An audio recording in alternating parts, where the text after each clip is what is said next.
Hello, everyone, and welcome to a new video on my YouTube channel, Anton GF. My name is Anton Garcia Fernandez, talking to you from Jackson in the state of Tennessee in the United States of America. And today we have a new episode of the Discos Memorables, Memorable Records in this case, podcast, videocast also in this case, because we have video as well.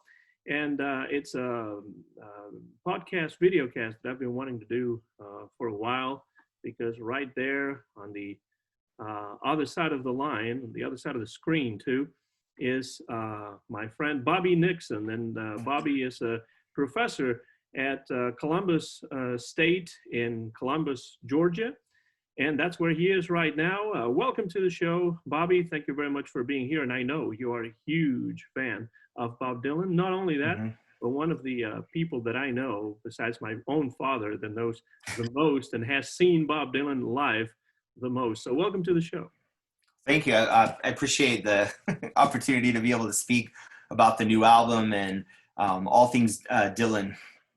And you are right now in Columbus, Georgia. You know, there's that song, Way Down Columbus, Georgia, right? That's the one. Yeah, Columbus Stockade, yeah. Birthplace of... It is Ma the Rainey. birthplace of Ma Rainey, yeah, that's for sure. Yeah, Carson McCullers, the novelist as well. That's right. Yeah. Well, you know, it's a city that I've never been to, but I've heard about it quite a bit on record, especially that song, Columbus Stockade Blues. Yeah. Also, Chet Atkins. I don't think he was born here, but he spent a lot of years here because the highway is named after him. Yeah, I remember when I used to live in Nashville, there was a street named after Chet Atkins just around the corner from my apartment. Right. And I think another one for Roy Acuff. So, you know, it was quite exciting to be there in Nashville for the first time and see all those names that you remember from records. But let's talk about this album. I have it right here. It came out just a few days ago, really, and it's called Rough and Rowdy Ways. And already the title, Bobby, is pretty interesting. It references one of my favorite songs by the great blue yodeler, America's blue yodeler, the singing brakeman, Mr. Jimmy Rogers. And in fact, if you open the record, you can see the famous picture of Mr. Rogers himself with the Carter family, Mother May Bell, Sarah, and A.P. Carter right there. Now, what do you think about the title itself, the cover, which has, you know, throwback to the 1950s jukebox era with people dancing there? You can't see their faces, but you can see that they're dancing. And then on the other side, of course, Murder Most Foul, because we have to say this is a 2 CD set of 10 songs. So what do you think about the title? What do you think about the album in general? Just your first thoughts about it. Yeah, I mean, that was the first thing that I noticed just seeing the title was the reference to Jimmy Rogers. And I know Dylan's covered at least one other song by him, My Blue-Eyed Jane. And, you know, I'm sure, of course, Jimmy Rogers and the Carter family, huge influences on him. And one of my first Dylan concerts was actually in Bristol, Virginia. I don't know if it was in Tennessee or Virginia. I don't know which side of the street it was on, but at Viking Hall. Well, you could be in Tennessee or Virginia, depending on what part of the city you're in. Right. So I don't know which side of the street it was on, but you know, it seems obvious that he was a major influence in his music. And I mean, I don't think that show was a big moneymaker for Dylan, so I'm sure that it's something he did as an homage or as a labor of love to be in that town where, you know, both the Carter family and Jimmy Rogers were discovered, so to speak, or made it big. I don't quite know what to make of the front cover. I mean, I think, who knows? I mean, it certainly doesn't go with the title of the Jimmy Rogers song. So I think that the dancing, you know, there's so many references to music that has influenced Dylan, and I think especially, you know, looking from the 50s, I would say a lot of R&B that made a huge impact on his musical style, and also you know, what he listened to in his youth. Yeah, and well, I think, you know, if we remember his radio show that he had for several years on satellite radio here in the United States, it focused a lot on the roots of his music, and you know, bearing in mind how much of the music actually comes out musically, but also lyrically with references on several of these songs. I mean, it is a really nice cover, and also one that just as it has been the case with Dylan in the last several records, he did not put his picture on there on any of these latest albums, like, you know, Together Through Life or Modern Times or Tempest, even the Sinatra trilogy that he did. He's nowhere to be seen. And in fact, right here, he's nowhere to be seen at all, since the other side we have JFK, and inside we have his some of his influences. And I think that's partly what it is, right? Just a tribute or a reference to the kind of music and the kind of artists that made up or make up his musical style.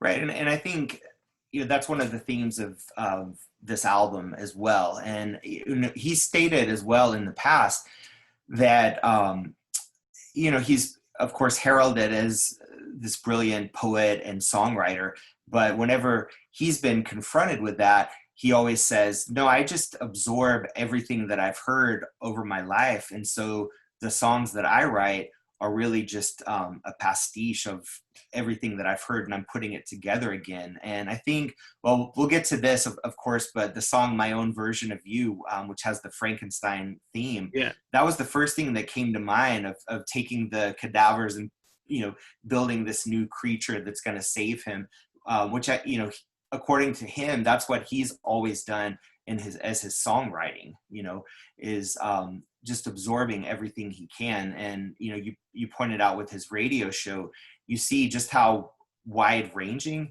his musical tastes are. I mean, certainly so much early American music, but, you know, other influences like the Clash, you know, so, I mean, he's not limited to specific time periods or specific genres. And I think everything rubbed off on him.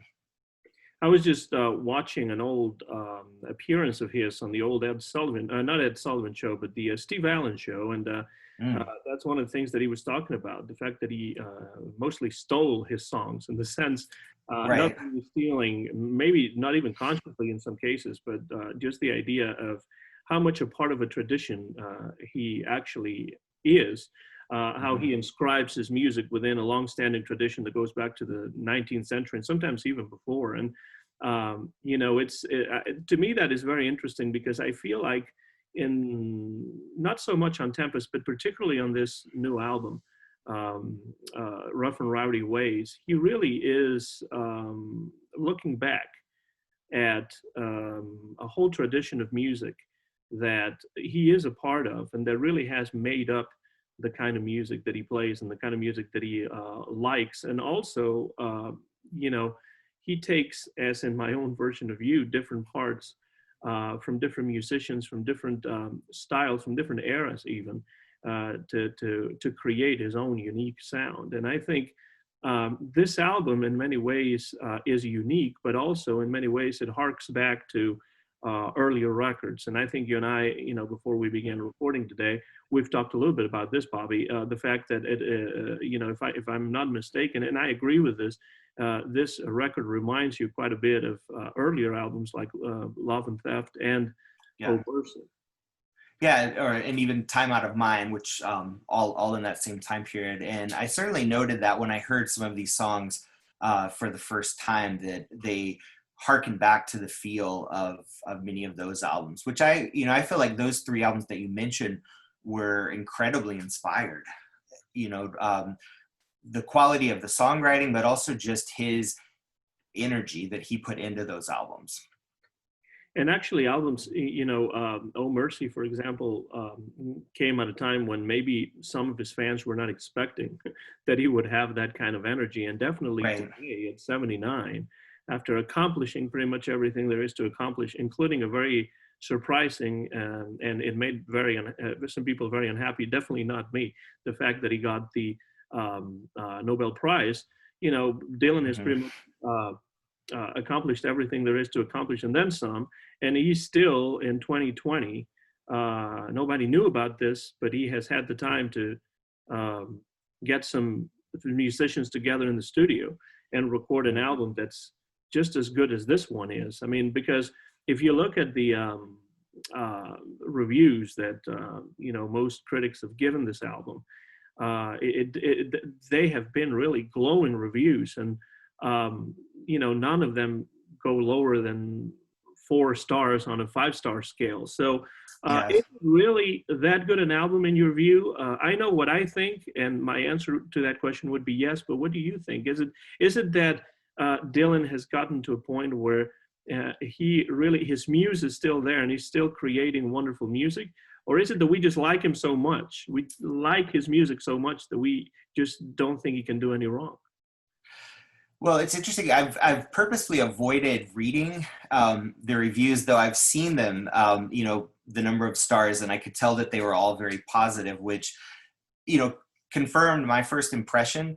But I wanted to make sure that I was able to listen to the album a couple of times, without any sort of other influence. But, I thought of those 3 albums that you mentioned. And, it seems like Dylan goes in waves where he seems incredibly inspired at different points of his career. And that doesn't mean that the albums in between are bad, but, I also even see some similarities with this album and Highway 61 Revisited. Oh, yeah. And I can get into that, but, I think another, peak for him was, of course, Blood on the Tracks. And, often these moments are inspired by things and events in his personal life. I felt that the Time Out of Mind album, even though very late in his career, is one that I always go back to. And I, especially like the Telltale Signs, which includes a lot of the outtakes from that album, which I think in some cases are even better than those recordings. And, he had a near-death experience. He was in very poor health at that time. And when he came out of it, those were a lot of the first concerts of his that I saw, and he was incredibly inspired, and sometimes dancing around on stage a bit and smiling and making jokes and, acknowledging people that were in the crowd or backstage that had come out to see him. And I think, this is another peak for him. I think he's you can feel lots of energy in his performance, but I think, it's a very dark album at the same time when you read the lyrics. And I think maybe with individual songs you can see that, but there are a lot of themes that flow through it. I mean, the very first song, I Contain Multitudes, is he talks about, not just in his music, but how he in his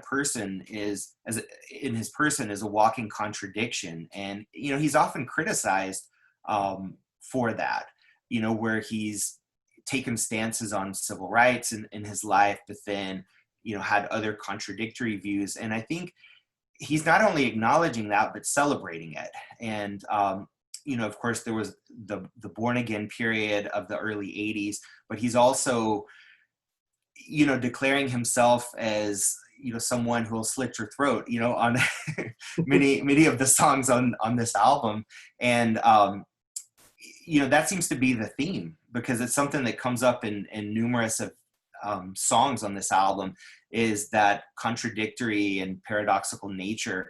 And, but he's proclaiming that. I think that's very interesting that you say that, because I don't think it's merely by chance that song, I Contain Multitudes, kicks off the album. Mm-hmm. I think it kind of sets the tone for what is to come, and particularly lyrically, not necessarily musically, because that's one of the songs, one of a few songs on this album, particularly that one and Murder Most Foul, where he basically recites on top of music, and he is actually reciting poetry, and in a very compelling way, to be sure, but not necessarily singing. And some people, of course, have criticized him for that, but that is part of his style, and that's something that he has, always done, even going back to the Talking Blues of the early years. And I think it's really interesting that Bob Dylan acknowledges that, as Christopherson once said about Johnny Cash, a walking contradiction, partly truth and partly fiction.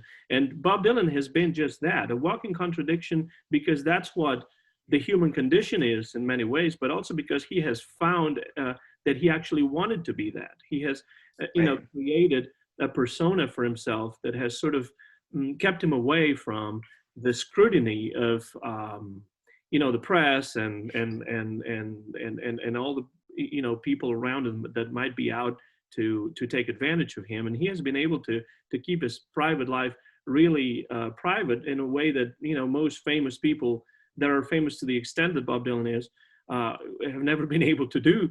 And, we didn't even know he was recording this album. I remember, going back to that first song that was, as people say now, dropped on social media and on YouTube just, a couple of months ago or so, which was Murder Most Foul. That led me to do a video where I talked about the fact that I thought it would be a good moment for Bob Dylan to put out an album, but nobody knew whether he was putting out an album or not, whether he had been working on an album or not. I think that is a theme that runs through this record in particular, the idea that, his rough and rowdy ways, to quote from the title and to quote from Jimmy Rogers, are ways that may be necessary in order to be kept apart from the limelight. In a way that somebody like Bob Dylan, that has been hailed as so many different things over the decades, it must be a very difficult thing for him to do. So I totally agree with you. That is, I think, the main theme that runs through this album, although not the only one. Right, and there's a line that I jotted down from that song where he says, "I'm a man of contradictions, I'm a man of many moods." And, I felt like that really set the tone for the album going forward. But, people have surmised whether he destroys his own career at least once a decade, because it seems like he comes out with an album or two that are very critically acclaimed, and, everyone is praising him. And then he never stops coming out with recording music. There are always new albums consistently.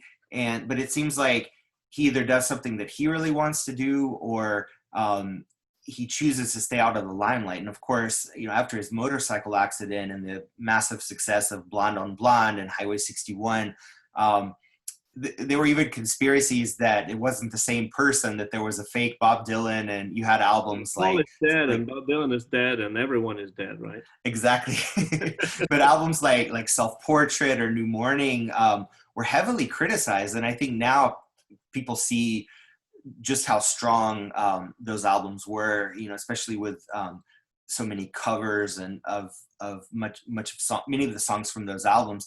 But then again, after his 70s success, there were a slew of albums in the 80s, and he lost a lot of fans during the religious period as well. And then I think maybe the latest period of that was his cover albums, which weren't commercially successful. And I think it was something that fans really appreciated, because we also enjoy the songs that he enjoys. But they didn't have the commercial success as many of the songs, say, on Time Out of Mind, which were also covered and successful. I know there was like a hit country song that was one of the covers from that album as well. And to add to that, he has been constantly touring. And, I've seen him live on 3 occasions in my life, twice in Europe and once in the United States. But I am talking to a man, Bobby Nixon, that has seen him in excess of 40 times live. And so, I think Bob Dylan once said, I think to a French newspaperman, that he didn't like to talk about stuff in interviews because he already did so every time he recorded an album and every time he got on stage. And, for someone who has seen Bob Dylan live as many times as you have, I think it's pretty clear that Bob Dylan has an understanding of what it is that he wants to do when he is playing live. And sometimes, and you and I have talked about this, depending on where he's singing, he will include certain songs that he wouldn't play otherwise. I think that Bob Dylan seems to understand that whenever he is giving a concert, he is not meaning to or wanting to reproduce what he has already set down in the studio. And I think, you know, he gets criticized for that by some people, but I think the people that understand his music and that understand who he is understand that that is a necessity for an artist like he is. This need to kind of recreate and reinvent himself constantly. He is really doing this throughout his touring, right? Mm-hmm.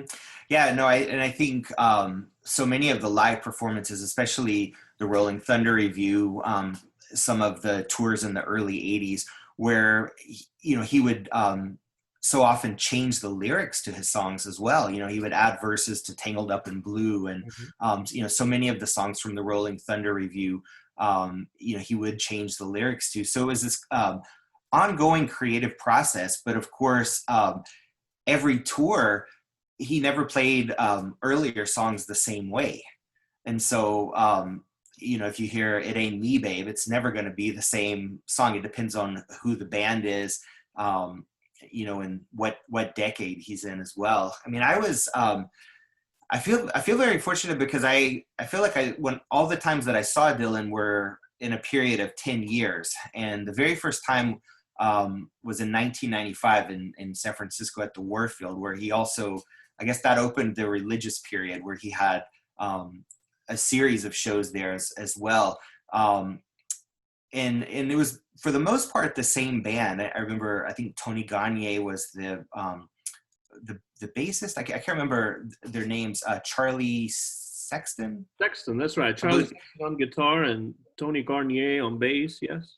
Yeah, so it was a pretty consistent band. And even then, though, I remember when the Time Out of Mind album came out, I was so pleased to hear those songs played differently live. And then even in different periods of the same tour, he was playing the songs differently. So it's just, this urge to always do something new and, to be creative. I think, I wish that I could have seen him earlier. When I was in high school, he gave a concert in Oxford, Mississippi, and I wasn't old enough to drive, but so I couldn't find a way there. And I think that was the only time he ever played the song Oxford Town.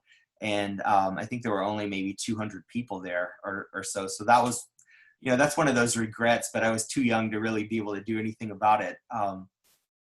But yeah, I mean, I'm always impressed though at how just over his career, he was always reinventing himself, because so many people want to hear the hits and then will complain that they don't recognize the song that they actually wanted to hear, because they'll request, say, "Lay Lady Lay," and then the way that he performs it in concert, they don't quite recognize that melody. So to me, that's a good thing though, because it keeps you at the edge of your seat, and you're not just in a complacent way, in a self-satisfying way, sort of like listening to something that you could be listening to at home, right. by the fireplace or something. You're out there, and it's just a different interpretation. It's a reinterpretation of something that he has internalized and he wants to present in a different way. Yeah, and I think also so much of his music, because it is so complex, that it does require multiple listenings and over a period of time to be able to understand the complexity and the richness of so much of his music. And I just find, like, as I get older, I tend to prefer more of his later music, because I know when I was very young and in high school, I really preferred more of the protest music from the 60s. And then as I got older, I was very much into Planet Waves and Blood on the Tracks. And then, now I think one of my favorite albums to go back and listen to is "Oh Mercy." And I remember buying that in middle school because I had just gotten Highway 61 and said, oh, well, the only other Dylan album this record store has is "Oh Mercy. I'll try that out." And I think I tried to return it. I thought this isn't the same person. And then, now it's my favorite album. So, I think probably my favorite album by him. I love the production by Daniel Lanois. I mean, it's just an incredible album in so many ways. And so I think that's also part of it, is it's not something that, like, you don't grow out of Bob Dylan. You know, you just move on to different periods as well. And I think the parts of his career that at times I haven't liked so much are the ones that I go back to and appreciate more and more. I mean, there's so much of his music from the early 80s that I didn't care for so much on, you know, the first time that I heard it. And I mean, now I love the album Infidels and Shot of Love and so many Yeah, of that those, happened to which, me with the Christian period, you know, particularly with Saved and Shot of Love, not so much yeah. Slow Train Coming, but, you know, you listen to those albums and, you know, while they may not be the best stuff that he ever made, there's always some wonderful songs in there and some hidden gems also. And it happens Mm-hmm. to me with Dylan as it happens with the Beatles or Frank Sinatra or Elvis or whoever it is, that I'm tired of hearing the same songs all the time. And so, you Right. know, trying to find some of these deeper cuts, so to speak, and album tracks and tracks that were not as popular, it's always very satisfying. And that's in a way why I enjoy the fact that he changes his music so much when he plays it live. Right. You were mentioning the band before, and actually he's using his touring band for this album. We have Charlie Sexton on guitar, Bob Britt on guitar as well, Donnie Herron playing steel, violin, and accordion, Mm-hmm. Tony Garnier on bass, and Matt Chamberlain on drums. And then there are a few additional musicians on some of the tracks, including Blake Mills, Ben Montench, Alan Pasqua, sorry, Fiona Apple, and Tommy Rhodes. So, Okay. you know, it's a fairly large group of musicians to create a sound that I really think is wonderful. The way it sounds on this album. You know, I heard some people say that, you know, the songs were all very similar. I beg to differ with that. There's you know, some songs that are really sparse, songs where he is singing, songs where he is more reciting. There are some ballads. There's a lot of blues, and I'm happy to see Dylan still on this pathway of the blues, because I don't think he's ever abandoned that. And in fact, you know, there's a couple of the songs here that really take me back to Leopard Skin Pillbox Hat, and, you know, Right. songs from those early years. So, you know, I love the instrumentation on this album. And I also would like to talk a little bit about his voice, because I think Mm-hmm. his voice sounds great as well, both on the tracks where he's singing, and some of the critics have said, well, maybe he has trained his voice a little more after he did the Sinatra albums. I don't think that is the case. I've always thought, you know, that Dylan had a very personal way of singing, but a voice that was able to transmit certain nuances that, you know, different kinds of voices are not able to. And here we see the Dylan that recites, that speaks lyrics, but we also have the Dylan that sings. What do you think about Dylan's vocal approach on this album? Yeah, I mean, I really liked his voice a lot on this album, and I agree with you. I don't see a lot of repetition. I mean, I didn't hear any two songs that I thought sounded alike. So, I mean, maybe it's one of those things like, you know, being able to tell the difference between fine wines or something, the nuances of that. Because I think the very last time that I saw Dylan in concert, which was quite a long time ago, I think it was, if I'm not mistaken, it was 2004 in Spain, in Cordoba. And, you know, I felt like live, because, you know, maybe that doesn't go as well with his style, that his voice was struggling on some of the songs. And I feel like with an album, you know, there's so many advantages to recording in a studio. And I feel like, you know, especially his music as poetry, I don't know, you know, he's not going to sing the way he did in the 60s. You know, his songs have a very different theme, and it just seems like the voice that he's using on this album goes so much better with the topics that he's singing about, with the mood that he's trying to create. particularly because the first two songs that were released on YouTube were some of those recitations or more recitative sort of Hmm. songs. What are most foul and I contain multitudes. So that made me think, well, maybe the whole album's going to be like that because maybe his voice is affected, maybe he's not doing as well vocally these days. But you know, it was a very nice and very positive surprise to see that Hmm. he could move within different registers, really. And if you think about it, Bobby, you know, we're talking about a 79-year-old man um, Yeah. who is including, you know, several meditations on topics such as aging and death. He takes a look back at the elements that make up his music, his different stylistic influences, even a little bit of a tribute to certain musicians that have that he has a lot of respect for. So, you know, this is an album, as you said at the beginning, full of musical and cultural references.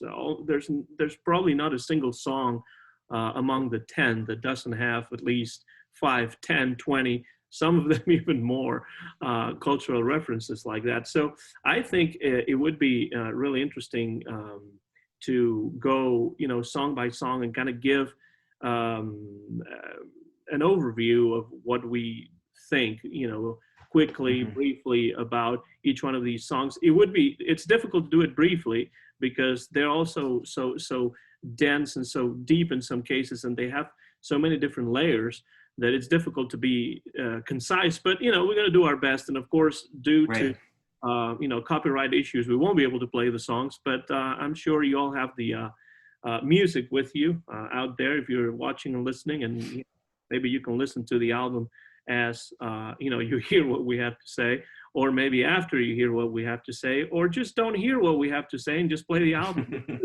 After, Right. that's the main thing. And you know, the first one, Bobby, is one that I've already done a whole video about. Hmm. But you know, it's one where I would like to know what your take on it is, because it's one of my favorites on the entire album, and it kicks the album off, and it's called "I Contain Multitudes." Yeah, well, that was the one that I mentioned before because of the line about being a man of contradictions. And you know, I think he's really putting it out there. You know, his influences are so varied, and you know, all that he's lived in life, whether it's the films he's watched, the books he's read, the music that he's listened to, he feels like all of those influences make up, or all of that experience makes up who he is. And even if it's contradictory, even if it's not pretty, if it's this Frankenstein's monster that he references, he's saying, "This is who I am, and if you listen to the rest of the album, I'm gonna make that abundantly clear." Yeah, and I think it is interesting also that he seems to understand experience as a pathway that leads you to become more critical and more aware of the world around you, not so much as, you know, I've lived many years. It's not a matter of quantity of time. It's not a matter of being 79 or being 30 or being 19. I think it's more a matter of, you know, I have done certain things and I have seen certain things that kind of lead me to become more Hmm. aware of the world around me, to look at the world in a more critical way. And I think that's, you know, I mean, obviously I'm not inside his head, and, you know, which would be really interesting to be, but I don't know exactly how he feels about this, but the way that I see or I read this song is that he is really giving you an idea of what experience means to him. Right, and he also makes references to contradictory morality, you know, and talking about sin and you know, I'm going to avoid temptation, but I haven't been able to yet. And you know, but this type of contradictory lyric is very typical of much of the music that he's inspired by. I mean, so much traditional American music, whether it's folk music, blues, often has this wordplay. You know, where you have the dichotomy where you set two things up like that. And, you know, also so much of the music that's influenced him, traditional American music, some of the best artists were recorded in their later years. I mean, Mhm. so many of the blues singers who originally recorded in the 20s and, you know, couldn't record in the 30s and then were, quote, rediscovered during the 60s. So you have so many artists like Mississippi John Hurd or Skip James and Son House that we have these beautiful recordings in the 60s, but we know nothing about them, you know, from the previous 20 or 30 years. And, you know, I think that at this stage in his life that he's able to create songs in that same style, and his voice goes great with them. You know, so many even jazz vocalists, you know, and well, I mean, obviously he showed his love for that genre with his cover albums that he came out with before as well.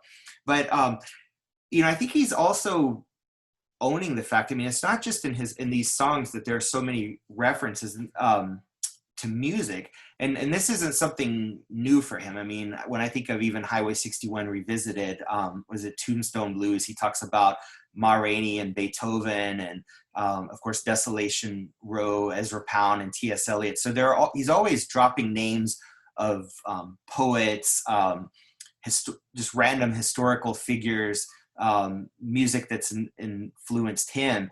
And so, I mean, it's nice to see that, goodness, over 50 years later, this is still found, and, you know, he's still absorbing, I think. I mean, I'm sure that when he's at home, he's always listening to one record after another and always have several books on the coffee table. I mean, I just don't think that he's the kind of person that's ever going to change. He still wants to absorb, and, you know, and it's here in the music. I mean, even this song, if you look at some of the lyrics, I mean, there's a reference to, you know, a very old Irish poem that leads the song. And then, of course, Edgar Allan Poe references to Mott the Hoople, all the young dudes, you know, the Rolling Stones, Anne Frank, and Indiana Jones. So, I mean, that's the conversation right there.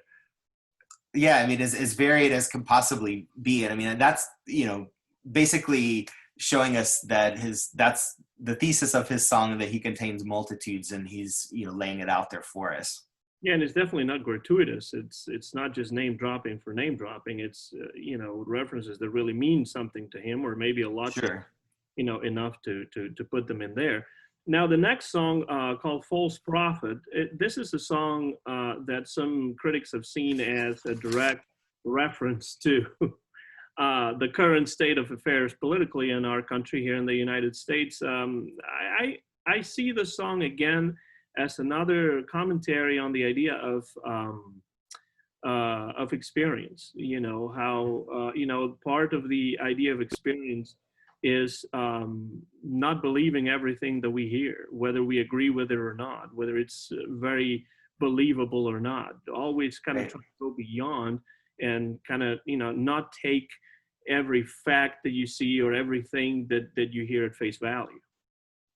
Yeah, I mean, I don't see Dylan as an artist that would respond to something happening currently in a song in that way. I mean, I think the ideas in his songs are things that develop in his mind over years, and I don't see him referring to a specific incident, at least not in this point in his life. Because, you know, I was very annoyed when the song came out, because I saw someone who I've since unfriended post something about, I don't know, Bill Gates and the coronavirus, and how this being a response to that, and it made no sense. I mean, it was ridiculous. But to see him sort of used in that way, I mean, I really think that it's, you know, he's decrying, you know, to people who have seen him as some sort of prophet or Messiah, and he's, you know, saying, you know, I'm just a person. I'm just saying what I've seen. What does he say? I just know what I know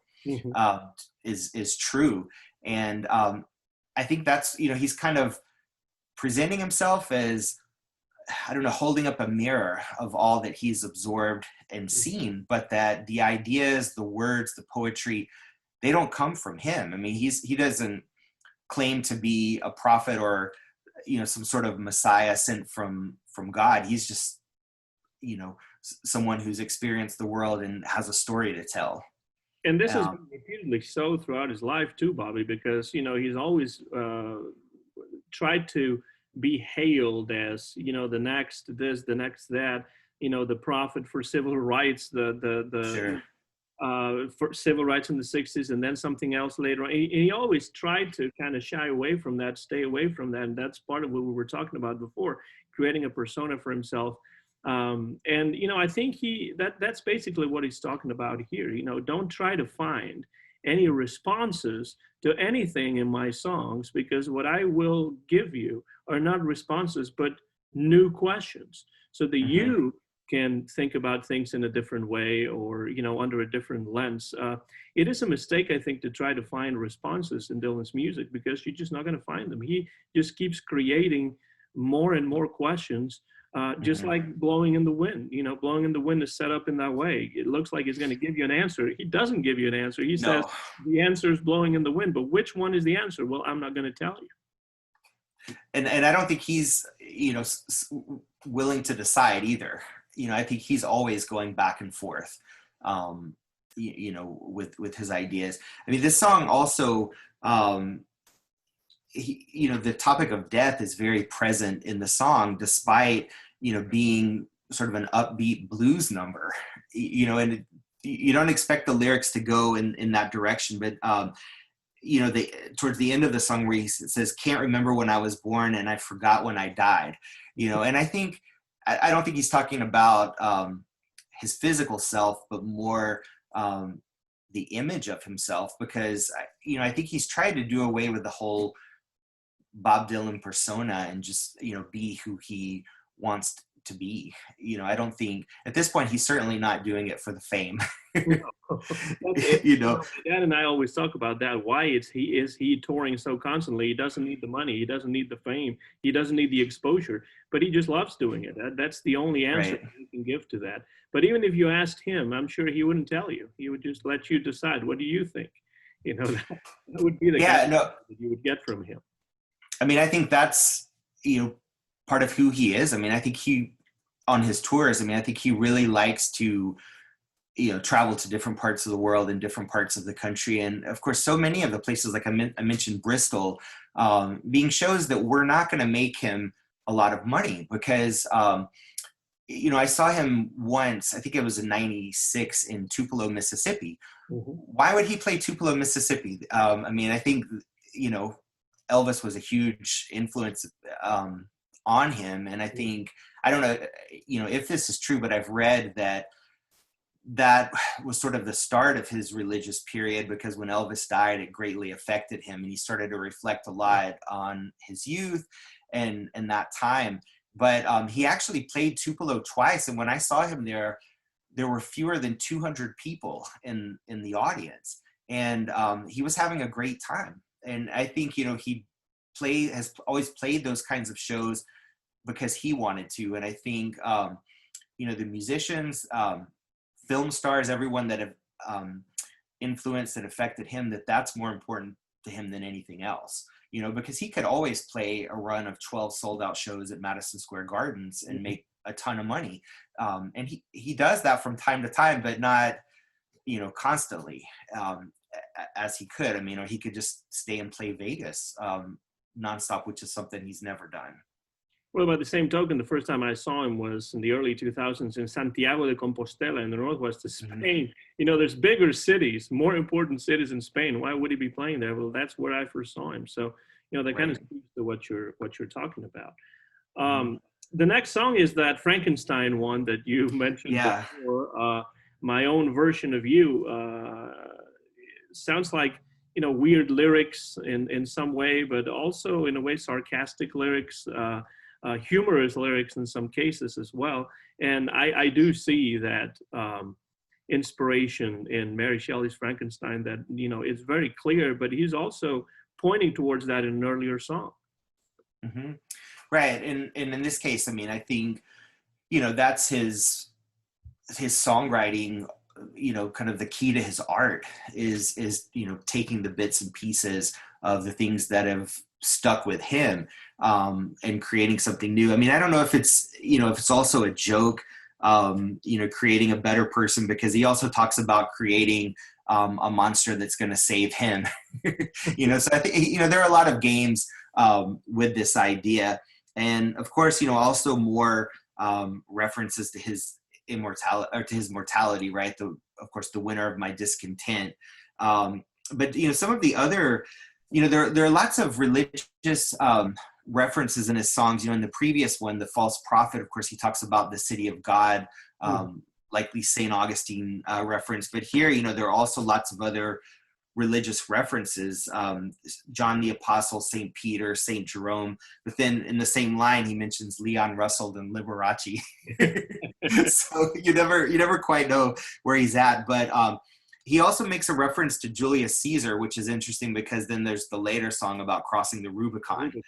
So it's just interesting, all of these people, a lot of Shakespeare references on this album, and a lot of Sinatra references too. In this one he mentions the wee small hours, the Sinatra album. Comeback for Sinatra, actually, for Capitol back in 1953.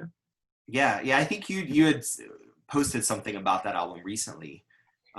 Yes, it's it's always been one of my favorite Sinatra albums in that sense, because it's one of the lowest points of Sinatra's career, right before that, when he quits Columbia Records and moves to Capitol. And that album marks, among others, marks the beginning of another rise in his career that will include great albums like Songs for Swinging Lovers, Only the Lonely, A Swinging Affair. So absolutely, the Sinatra, I think the Sinatra references are all over the place on the album. And obviously he did a whole trilogy on Sinatra and Sinatra style songs. Right, because he mentions Only the Lonely and False Prophet, but I hadn't thought of Sinatra. I was thinking Roy Orbison, of course, but with him it could be either one. But there were a couple of lines that I noted in my own version of You, and one that is another topic we've already spoken about, where he says, "I'm saying to hell to all things that I used to be." This idea of constantly destroying the persona that he's created, or that his fans have created of him, or the press. And then of course at the end of the song it says, "One strike of lightning is all that I need, and a blast of electricity that runs at top speed." In case the Frankenstein references weren't wasn't clear. But it's interesting because I've seen I saw a documentary recently where, not Mary Shelley's Frankenstein, but of the James Whale film, and just what an impact that had on so many people, just the metaphor of creating a monster. Because in the 20th century, I think it had, the Frankenstein myth had a very different meaning than it did for Mary Shelley and the Industrial Revolution. And so I think, that's one of the main, I guess, leitmotifs we could say of this album.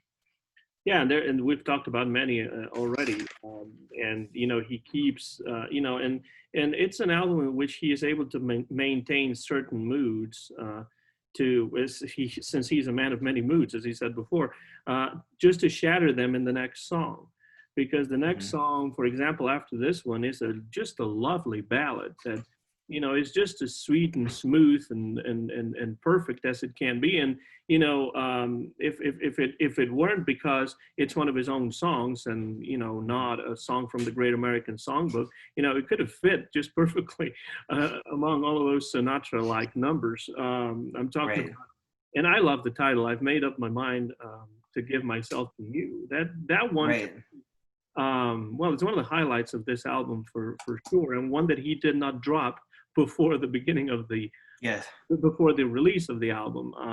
What do you think about that one, Bob?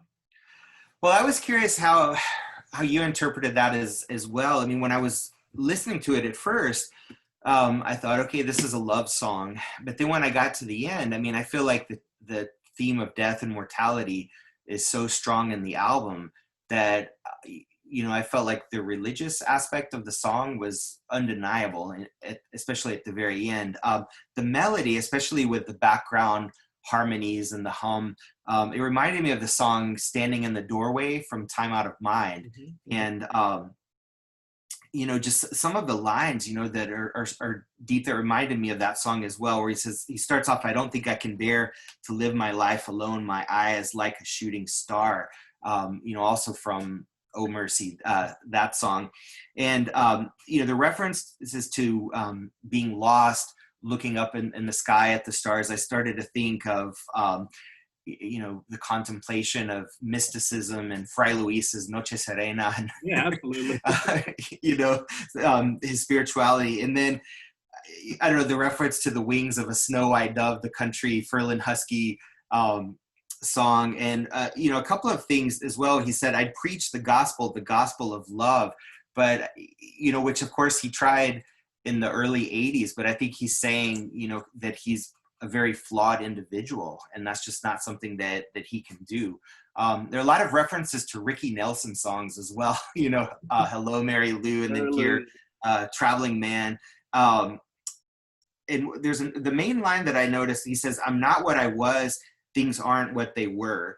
And then, just some of these lines about the road, which I always think of as sort of the road of life, kind of like Dante's metaphor of the pilgrim in life. But he says, I've traveled a long road of despair. I met no other traveler there. A lot of people gone, a lot of people I know. I'll lay down beside you when everyone's gone. And then he says, I hope that the gods go easy on me. And so I kind of felt like, again, he's wrestling with his mortality and not, maybe based on a traditional, typical love song, but, flipping it. This comes up in a lot of the songs as well, where he talks about, I can't remember exactly what it is, but he's like, I'm the greatest of those that are left, second to none. And, kind of talking about standing on the hill by himself at this point, because I don't know so much about his contemporaries, but definitely the people that matter to him have all gone. Except for Jerry Lee Lewis, yeah. Jerry Lee Lewis, yes.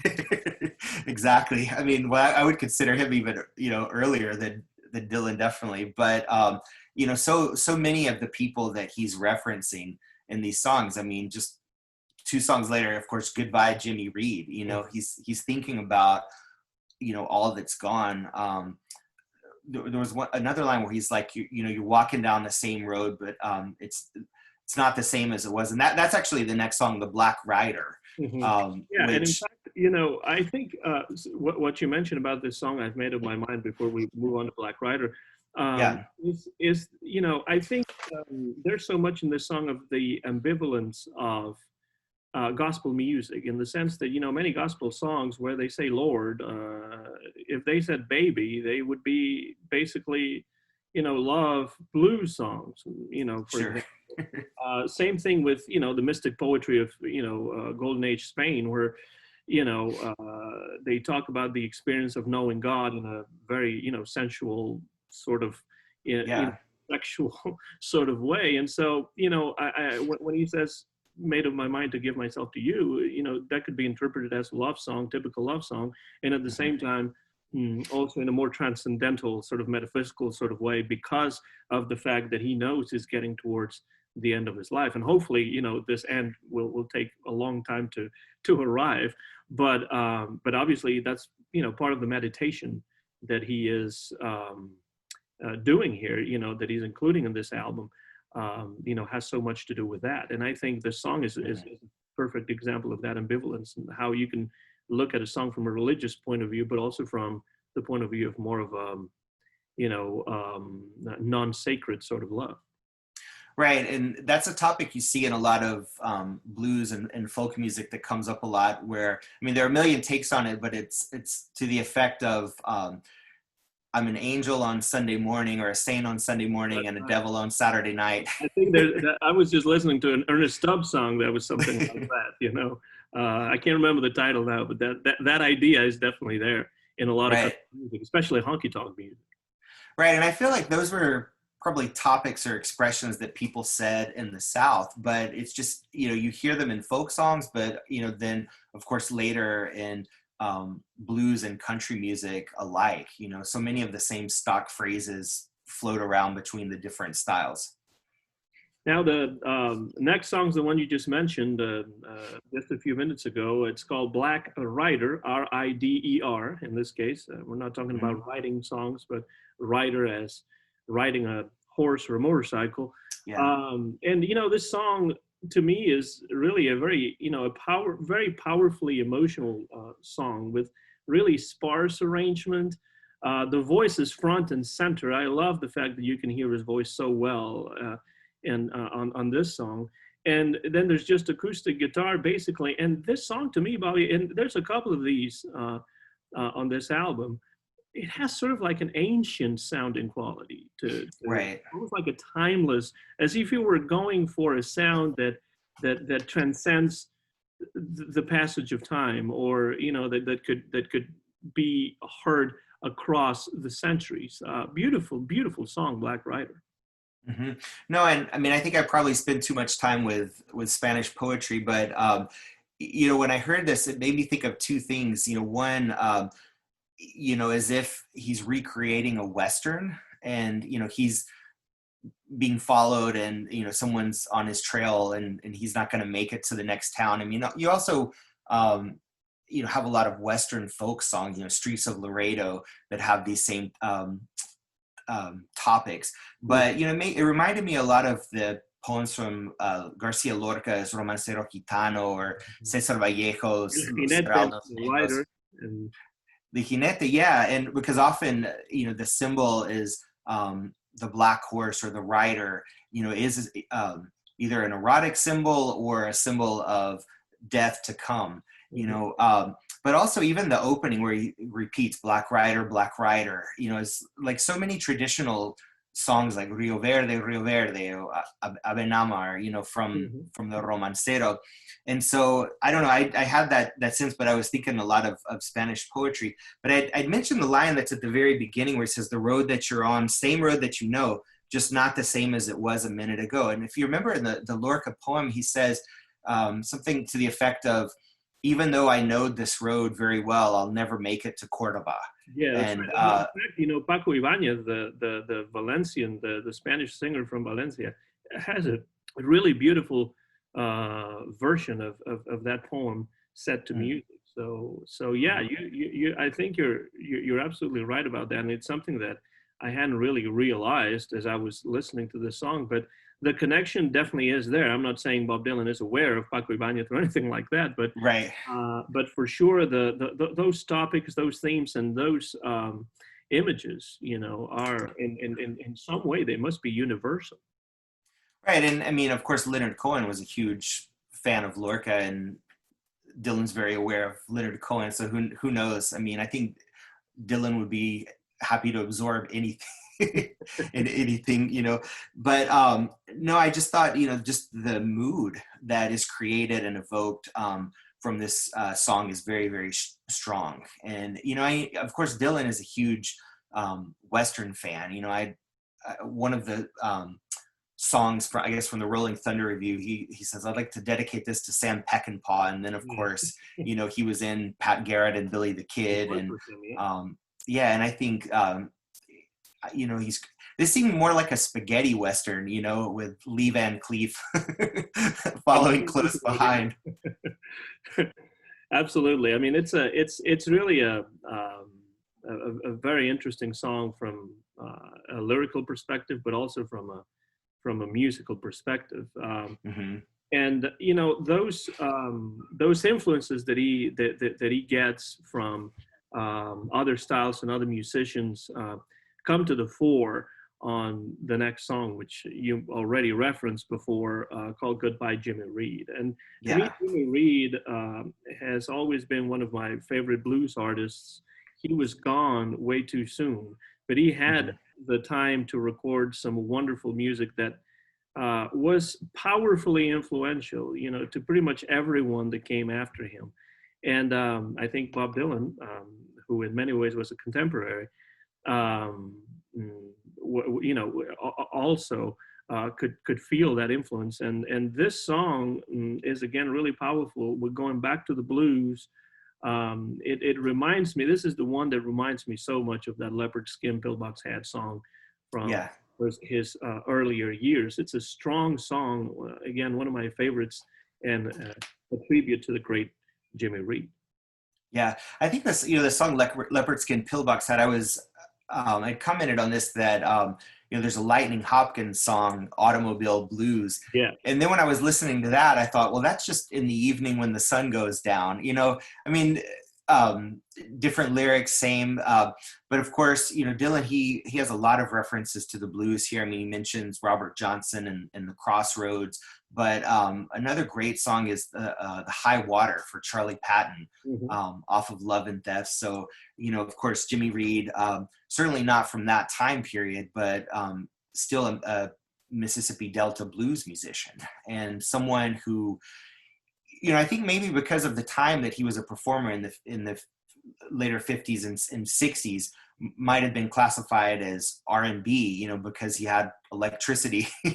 But he mentions in this song that he's not someone that played the guitar behind his head. He wasn't selling out arenas or anything, but still just an incredible musician, and someone that was covered by so many other artists. And so many of his songs have become standards. I mean, I'm sure, of course, Elvis's Big Boss Man is much better known than his, but I mean, he's clearly somebody that so many musicians were aware of and respected. And Elvis does "Baby What You Want Me to Do," and Mm-hmm. his songs have been covered by just about everyone. And I was very happy to see a song here in tribute to Jimmy Reed, because I feel like he's one of those musicians that we tend to forget when we talk about the blues. And we Yeah, think about who were the biggest blues influences from 1920s all the way up to the present day, and you hardly ever hear the name Jimmy Reed, and that's yeah, unfair, I think, because he was a fantastic musician. But another thing that you said, I totally agree with. I think for Bob Dylan, the important thing is the music, not so much right, the performance aspect of it, making it incredibly exciting in the sense of the antics of certain musicians, uh, mm-hmm. like the Rolling Stones themselves, or I don't know, Jimi Hendrix or whoever it is. What he's really interested in is the music, and he likes those musicians that are basically about the music. Not to say that the Rolling Stones or Jimi Hendrix were not about the music, but that component, is not as important to Bob Dylan as the musical and the lyrical component, I think.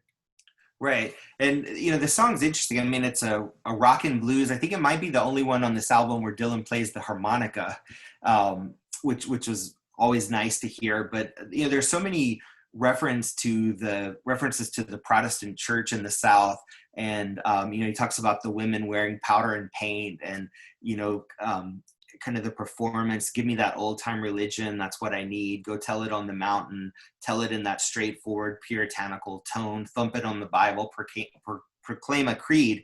But then he's talking about blues music as well, and it's just so interesting how those two forms always coexisted. And that's the kind of the Saturday night juke joint, and then this you have to be at church the next morning. And often, I mean, reverends that were playing blues guitar the night before, and then having a congregation the next day. So I mean, I think Dylan's also acknowledging that, but he says, I can't sing a song that I don't understand.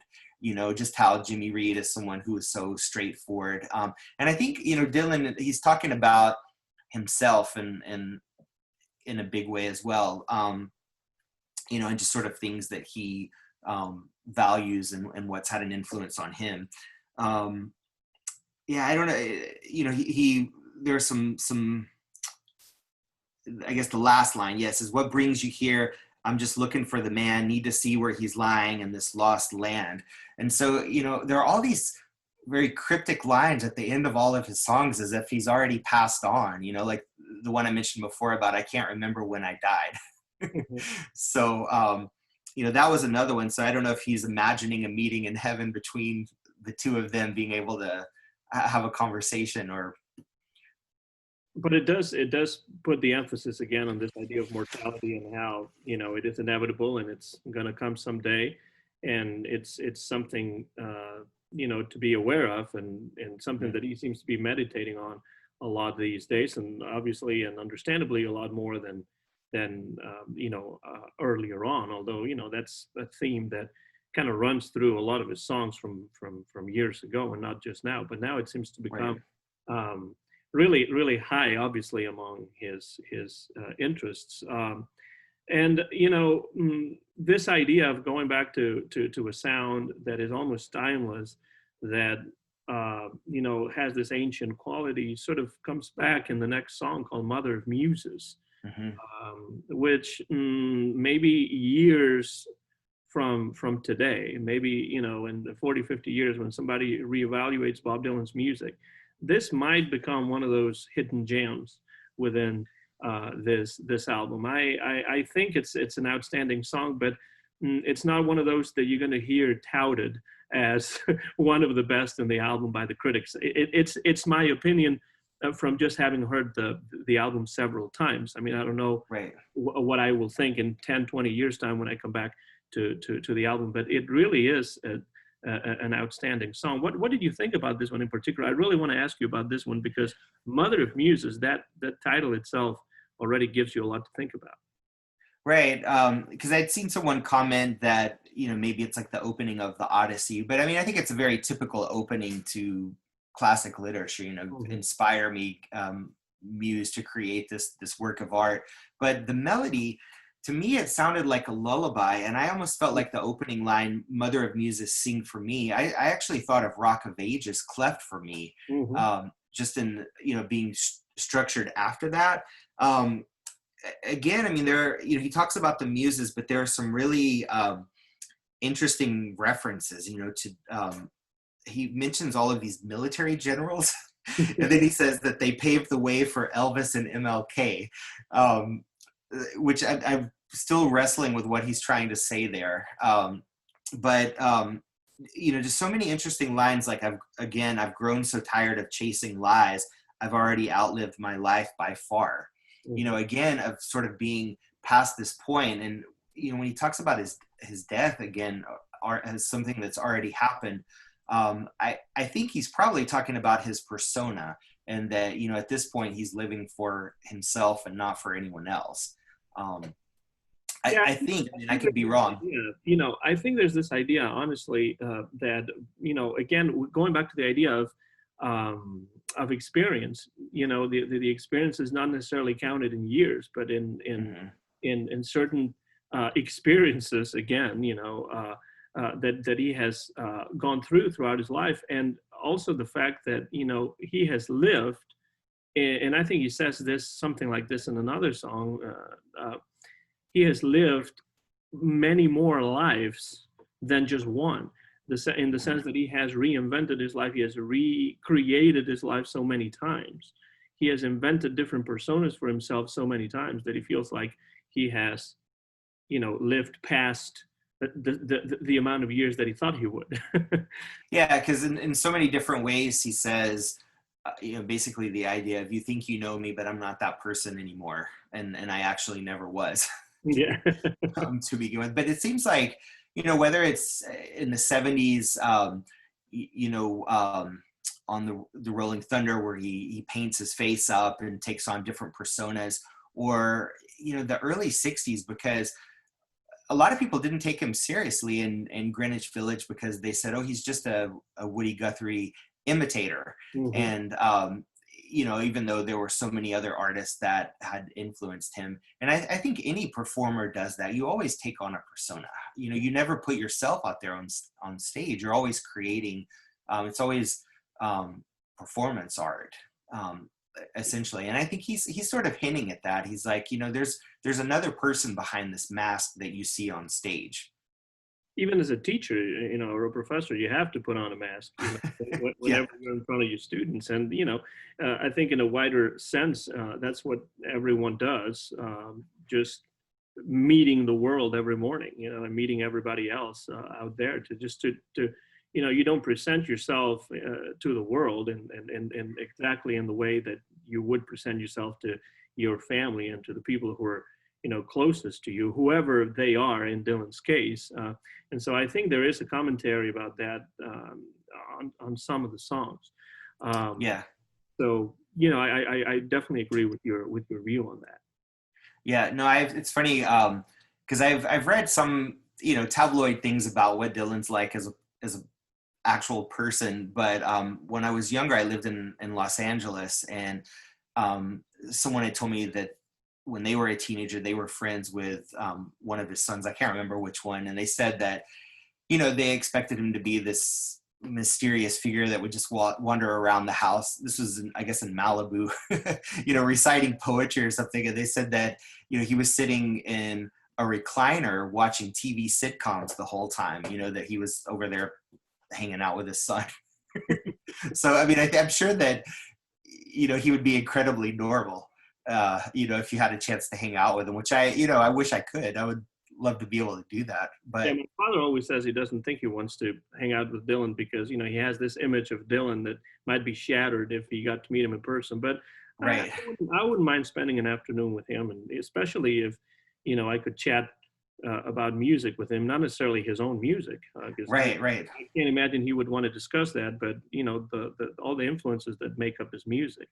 The next song, and we only have 3 left, Bobby, is one that you referenced before because he talks about Julius Caesar before, and this one really has a direct reference to Julius Caesar in the title itself.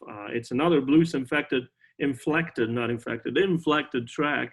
A really strong tune, I think, among my favorites on the album, and it's called Crossing the Rubicon. Yeah, and I mean, this song also has a lot of Dante references at the beginning, and then just some kind of violent lyrics where I think he's trying to burst that persona of I'm not someone to preach the gospel. I have too many flaws. But at the very beginning, abandoning all hope, and he talks about crossing the river, which with Dante it's the river Styx, but of course Julius Caesar crossing the Rubicon 3 miles north of purgatory. so definitely in that world, one step from the great beyond. In several biblical references, he says, I'll make your wife a widow, and then show me one good man in sight, which I thought of that also as a biblical reference. And he has a song that was an outtake from his religious period, which was Ain't No Man Righteous, Not One, kind of that's from that same topic. But then also, he talks, I saw this as a reference to moral ambiguity, where he says, take the high road, take the low, take any one you're on, whatever, the road's going to get you there regardless. Others can be tolerant, others can be good. I'll cut you up with a crooked knife. So the idea that he can stab you in the back, the morality again, it just kind of comes up again here.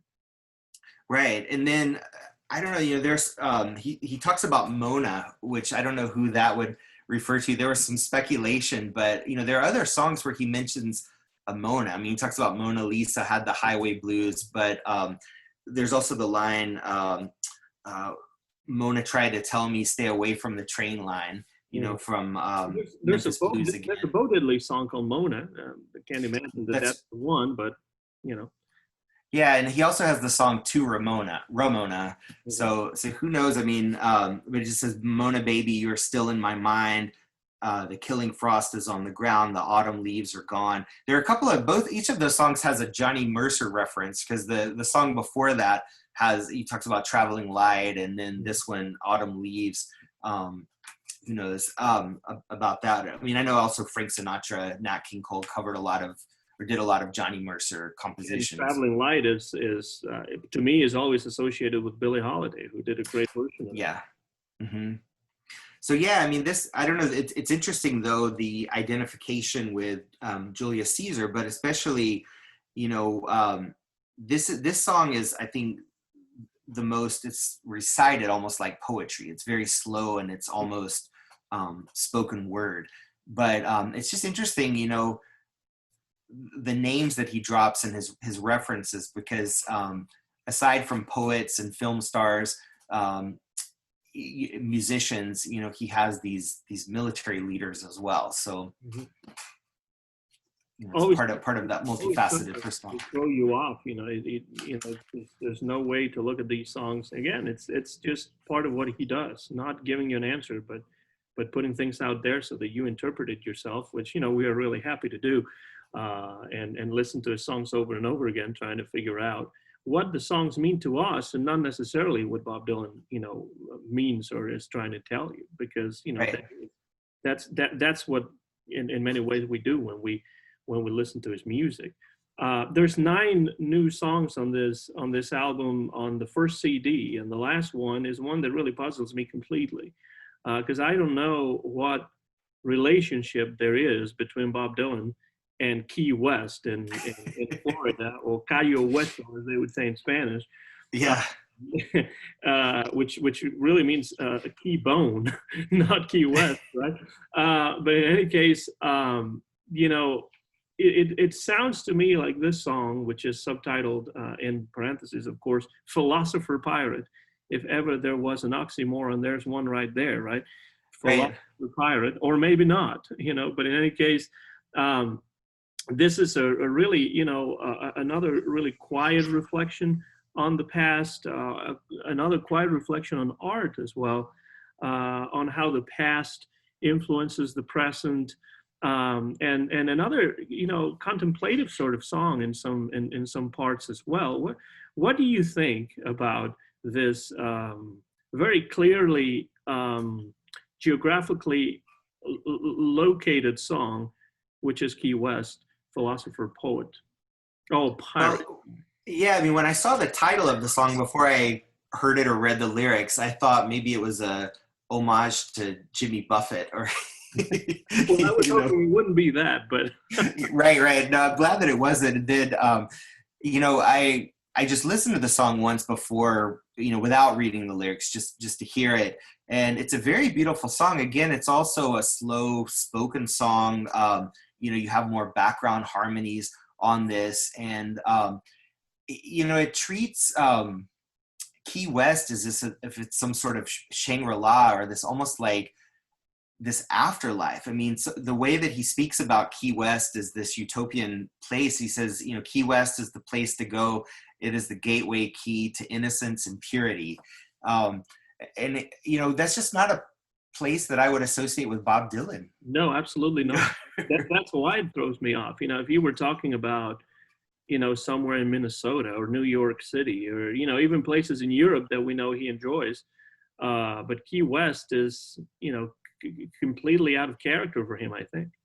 Right. No, I mean, there's some, I mean, you know, he always loves to give you a line in the song, and then the line that follows really throws you for a loop, and or goes in a completely different direction than you anticipated. And, you know, he says, wherever I travel, wherever I roam, I'm not that far from the convent home.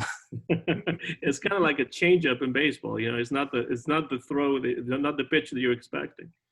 Yeah, and I noticed, I mean, this is a technique he's used often, but on this album, I really noted it where the lines that rhyme are not related semantically at all, but he'll, you know, give you a line, and then the one that's actually related to it in meaning comes 3 or 4 lines later. Mm-hmm, mm-hmm. You know, if you're trying to follow him at all, so it's almost like he's, you know, this, again, the Frankenstein monster, that he's cutting it up and piecing it back together. But yeah, I mean, I really like this song quite a lot. Again, you know, lots of interesting references to other songs, to other artists. You know, Try a Little Tenderness, I guess, Bing Crosby or Otis Redding. Mm-hmm. And then, you know, who knows? There was some discussion about who Louie, Jimmy, and Buddy could be. I mean, he already mentioned Jimmy Reed, but of course, Jimmy Rogers is the reference in the album. Also, at the very beginning of the song, McKinley Hollered, you know, is from a bluegrass song, or a traditional song of the White House Blues. And then, of course, he makes 2 references to the song Down in the Boondocks on this album, which I thought was really interesting, you know, 50s or late 50s pop song. Yeah, that's right. So, but I don't know, just the way that he looks at Key West is the place to be if you're looking for immortality, right? So I don't know. I mean, I'm really at a loss. I don't want to interpret what I think he's trying to say, because I don't know that he knows. It's still a beautiful song, though, and kind of like a meditative, contemplative sort of song in many ways, which really closes this first CD, because this is Right. a 2 CD set. It's a double album, but the first 9 songs are on CD 1, and then CD 2 this would be CD1, I guess, in many ways. Right. And CD2 would be this one right here, which is the very first Mm-hmm. song that ever saw the light of day from this album. There's that well-known picture of John Fitzgerald Kennedy, and Murder Most Foul is the title of a song that's really a tour de force in so many ways. And it's also the longest song that Bob Dylan has ever recorded, Mm-hmm. at least for a studio album. And, it might actually go down in history as his longest song ever, because we don't know how many more he's going to record and how long they're going to be. Right. But this one is in excess of 16 minutes. And well, I did a whole video as well about this song, and it really is a song that fascinated me when I first heard it. And not only did it fascinate me because of the lyrics, which are deep, and we've been talking for over an hour. We probably could be talking for another hour just on this song. Yeah. And the title of it is Murder Most Foul, and it really references a very specific time period, a very specific event in American history. But I think it goes well and way beyond that. Mm-hmm. Yeah, and I think we talked about other albums that were, I don't know, high points in his career. And so I thought of the way that, well, this being on a completely separate disc, I don't understand why, because I'm sure it would have fit on just Absolutely. one disc. So I'm puzzled about that.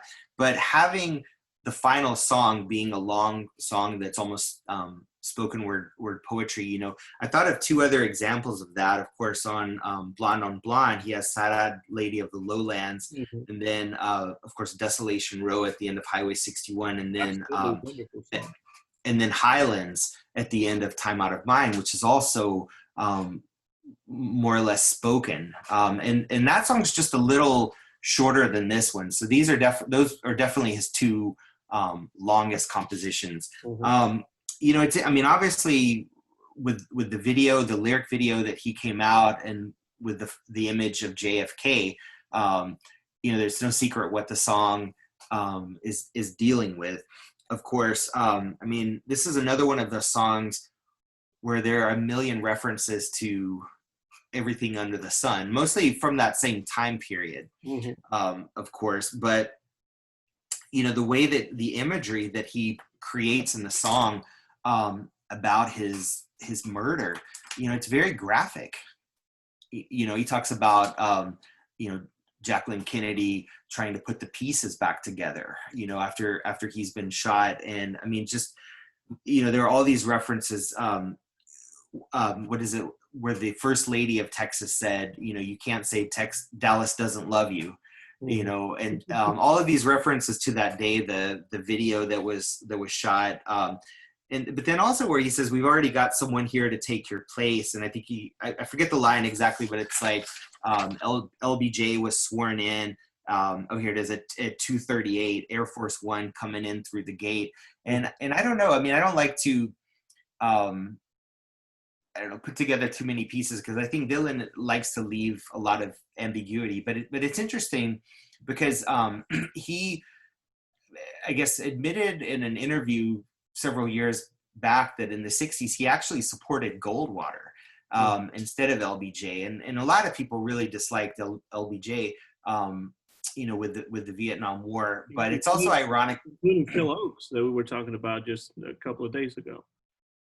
Yeah, no, it's interesting, because Dylan is such an important figure. He played at the Civil Rights March in DC, and then of course Goldwater was a segregationist, and I don't think that's why Dylan supported him. I think there's kind of a libertarian streak in the Western U.S. But again, I think that is something else that fits with who he's trying to tell us that he is. He is a person of contradictions, and he's going to be that person.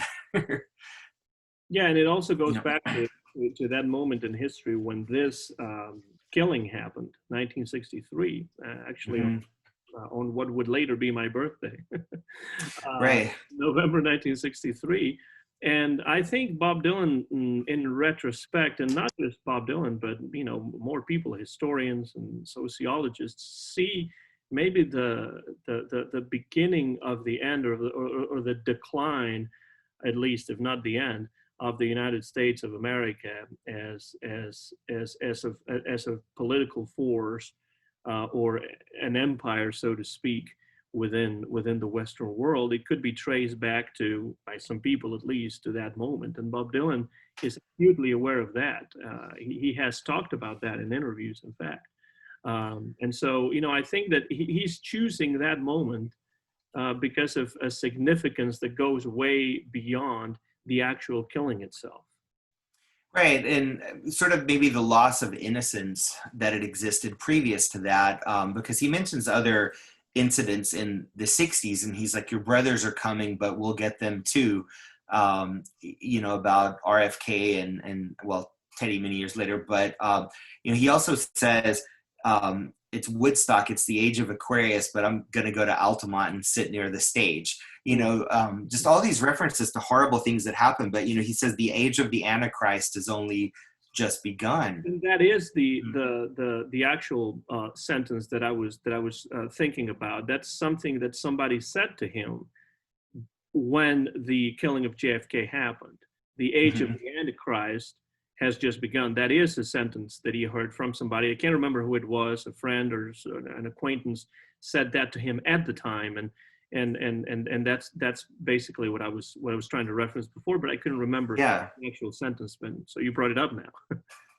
Right. No, I just had some notes here, but of course there are all sorts of references to music from the time. Of course, Marilyn Monroe, he talks about the Animals, the Beatles, John Lee Hooker. I mean, so many different songs. And then other things that don't really make much sense at all. The Eagles, the Beach Boys, from later. He talks about pirate radio there with the Wolfman Jack and Wolfman Jack, yeah. And I just love the way he uses the sound, or at least the howling of right. Wolfman Jack within the lyrics of this song. I think that's wonderful. Yeah, one of the songs, there's a line where he mentions, it says tragedy and twilight time. And of course, twilight time, the Platters. But when I was looking at a website where someone was trying to identify it, it made me so angry because they identified tragedy as being by the Bee Gees, which of course that is a song. But I hope that Dylan was referring, there's a song called Tragedy by Thomas Wayne, who was actually the brother of Johnny Cash's guitarist Luther Perkins. And it was a big song. It was actually covered on a Paul McCartney album, but I think maybe Peggy Lee or Brenda Lee had a hit, but lots of other artists covered it. So it was a one-hit wonder for Thomas Wayne. But it was a song I just remember my dad spent all of the 80s trying to find a cassette with that song on it. But Dylan, I'm sure that's what he's referencing more than the Bee Gees song. Right, because he references a lot of obscure rockabilly songs on this album as well, and so that would make a lot of sense. Being one of them, and I know that he really appreciates the music of Warren Smith. He mentions that, I think, on that album, that tribute to Jimmy Rogers that we talked about before, where he sings "My Blue-Eyed Jane," and other artists do other songs. Right. He writes the liner notes, if I'm not mistaken, and he mentions Warren Smith as one of his favorite musicians. Well, the song, what is it? The Red Cadillac? Red Cadillac and the Black Mustache, yeah. Yeah, and he references that on this album as well. And that was the song, that he did on the Sun Records, I guess 2001. But, he references Junior Parker, Elvis, the Allman Brothers, lots of jazz musicians on this. It's kind of easy to get lost in, with what he's talking about, because they're just all of these random references. So I don't know if, because it was such a long composition, if he's just said, I want to say everyone that I appreciate on this album. Lots of movies, again, lots more Shakespeare references, blues compositions. I thought it was interesting he mentioned the Elvis song "One Night of Sin," which was not nearly as well known as "One Night with You," which is, I guess, the same song but with different lyrics. And Fats Domino did it too. Oh, okay. I haven't heard that, but No, I mean, it's one of those songs I don't really know how to succinctly talk about it. I mean, I did see your podcast where you talked about it extensively, but it's just, you know, Murder Most Foul. I think I can't find the line here, but I mean, he talks about, he says, oh, here it is. You know, business is business. That it was something that had to happen, and it was planned, and And how you so know, much of politics is really dictated by business and by, you know, economic concerns and economic matters and interests. You know, I mean, that would be the easiest way to understand that, but it goes way deeper than that. right. And I think that the rest of the 60s, you know, especially after, well, you know, first after the killing of Kennedy, but then, of course, with his brother's death and with Martin Luther King's death and Malcolm X and so many other important figures, that there was just this massive sense among, um, you know, people of Dylan's generation, so many activists, that, you know, something was going on that people didn't know about, you know, that it was all planned, you know, whether, you know, that's true or not. I think that was a very real feeling that people had, because of course at that time, I mean, much less was known about the JFK killing, but of course they had the Zapruder video, and there were just so many unanswered questions, and then, you know, so much violence, which of course then as well, I mean, the, you know, phone tapping and Yeah. government surveillance. I mean, it seems like everyone was quite paranoid at that time. Well, the album is, I'm going to show it once again because it's right here, and it's called Rough and Rowdy Ways. Came out just a few days ago, and you know, I have lots of notes about the album. I know you do too. And you know, we could be talking about this album, Bobby, for a long, long time, and we really have talked for a long time. Yeah. It's gone really quickly for me because the songs are so interesting, and there's so much to say about them that, you know, it really has gone by very quickly for me. But I tell you, I truly appreciate your time and your agreeing to do this. And we definitely need to do it again. You know, on a different series of podcasts that we need to put together, because I really enjoy, just as I always have. You know, last time I saw you was in Kentucky, at Lexington, Kentucky, for a conference, and you know, I was supposed to leave by a certain time, and we just began talking. I just couldn't leave. So you know, I feel like we could be talking for hours about this album or anything else, but I hope you will agree to come back and talk about something else. But before we finish today, I would like to give you a chance to, you know, just we've talked extensively about the album, but if you had to describe this album to somebody who may know Dylan, who may be familiar with Bob Dylan, but hasn't heard this album yet. If there's anybody out there who is familiar with Bob Dylan and hasn't heard this album yet, which I doubt, but if that were the case, how would you encapsulate the contents of this album in just a brief few final words? Well, I think that on the surface, it is very listenable, which is something a lot of people might not think about his recent music, but I think it is very listenable.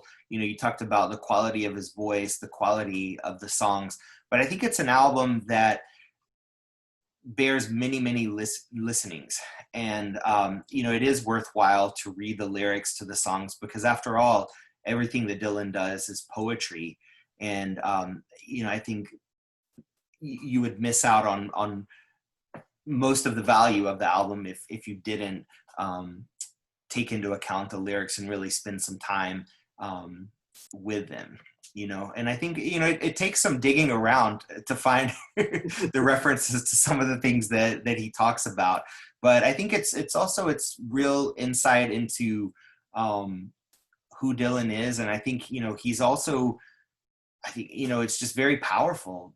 You know, so many of the things we've talked about, coming to terms with his own mortality in a very public way, and you know, really putting it all out there, everything that's influenced him. And you know, again, I think there is great variety in the songs. I'm puzzled that people would say that several of the songs sound alike, because I found just the opposite. Not to me. And it really is some active listening. Be prepared for some active listening. It's not something you can have in the background, just while you're having a cocktail. This is really Exactly active listening to just enjoy it to its fullest extent. And I think it really is well worth it. The album is Rough and Rowdy Ways by Bob Dylan. And if you turn it over, well, you have that picture of JFK and the song Murder Most Foul, which has a whole CD unto itself on this 2 CD set. 10 wonderful new songs from Bob Dylan. It had been 8 years since he had put out an album of material written by himself.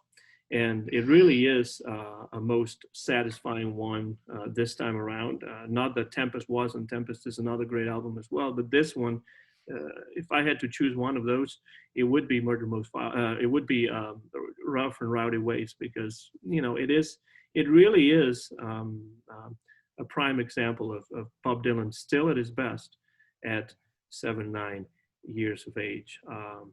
Thank you so much, Bobby. I can't tell you what thank you. I had a great time. I really enjoyed talking about this album. Well, Bobby Nixon, really good friend of mine. I feel very much in tune with you musically and in many different ways.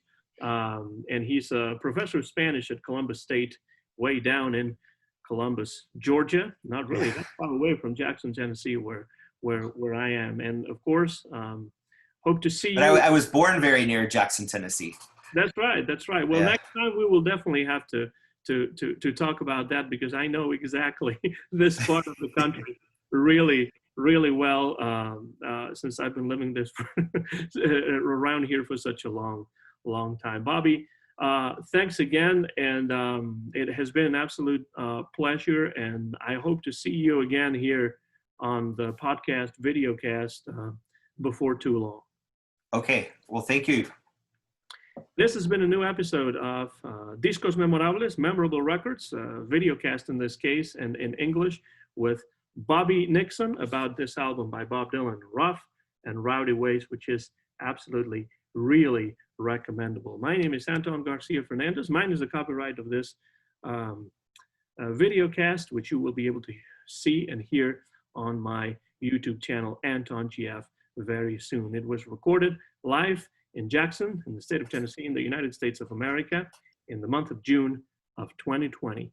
Thank you very much for listening, and so long, everybody. So long, Bobby. So long.